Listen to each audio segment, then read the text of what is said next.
ugali ng buwingat na yun. Kala mo kung sino. Ako, ganyan na ako, fans. Ate, okay ka na? Sige, sige, ayos lang ako. Ay, ka na, mabuti pa umuwi na tayo. Nakakahiya. Ay, parang malaban na tong damit ko. Mamaya, makita pa nila tayong ganito. Halika na. Yan.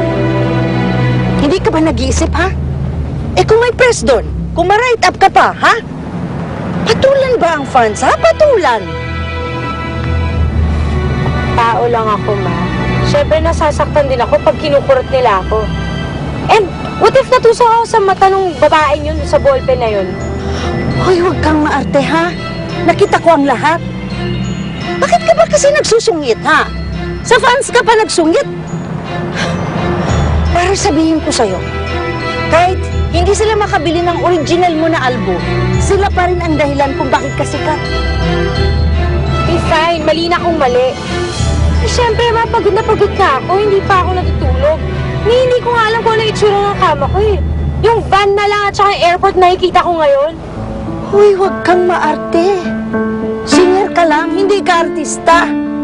At huwag kang magreklamo dahil mas mabuti pa ang pagod at puyat kaysa puro pahinga, wala namang kita. Ipaalala ko sa'yo, ha? Marami pa tayong binabayaran. Yung bahay, yung kotse, yung mga alahas mo, puro utang yan. Kala nito mayaman siya. Yung damit mo, mamahalin lahat yan. Saan ko yan kukunin?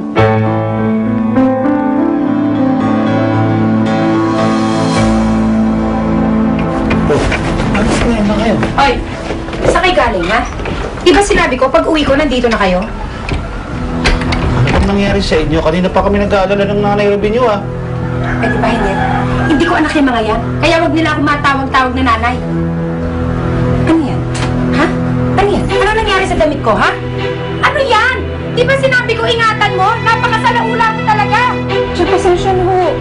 Nagkatulakan ho kasi kanina eh. Wala. Sige na. Oh, Paglilis na kayo, magpahinga na kayo. Sige na. anong pahinga? Eh, di pa nga ako tapos sa kanina. Tingnan mo nga yung ginawa niyo sa damit ko. Parang ang mahal-mahal ng bili ko dyan, eh. Tama na, hayaan mo na. Sige na, magpahinga na kayo. Tama na, laban nyo na yan. Sige na. Yan na nga ba sinasabi ko, eh. Puro sakit ng ulo dala ng mga yan, eh. Dapat kasi kahapon pa, pinauwi mo na. Aba, hindi naman pwede. Pagkatapos ang nangyari sa kanila kahapon, tsaka hindi ako papayag na umalis sila dito. Mga anak ko rin naman sila. Isa pa, wala na silang babalikan sa probinsya. Hindi ko na problema yun. Kung gusto nila dito at magmamatigas kayo, sige. Pero matuto sila magbanat ng buto. Makakala nila, Hener, malaki kinikita mo. Eh sa ating tatlo lang, kulang pa yun, ah. Wala. Sige na. Tulog na. At ano ba ang klaseng buhay itong napasukan natin? At ayoko dito. Alam ko. Pero wala na tayo ibang mapupuntahan pa.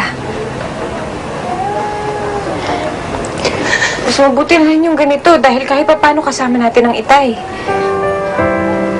Paula, huwag ka na umiyak. Maghahanap na lang ako agad ng trabaho. Para kahit pa paano makakatulong tayo sa kanila. Para wala na tayong naririnig dyan sa madrasta natin. Pero saan ka naman makakahanap ng trabaho? Tsaka anong alam mong gawin dito?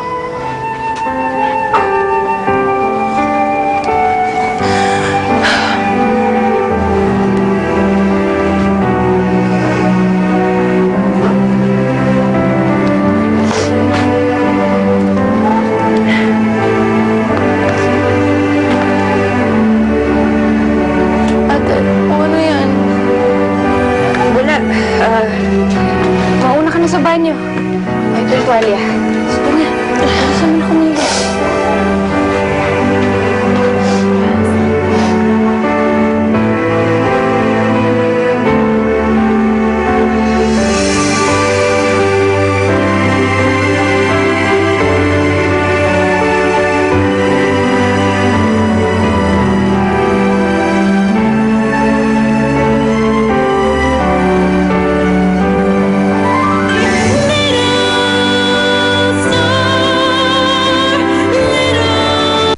Pag sinabi daw low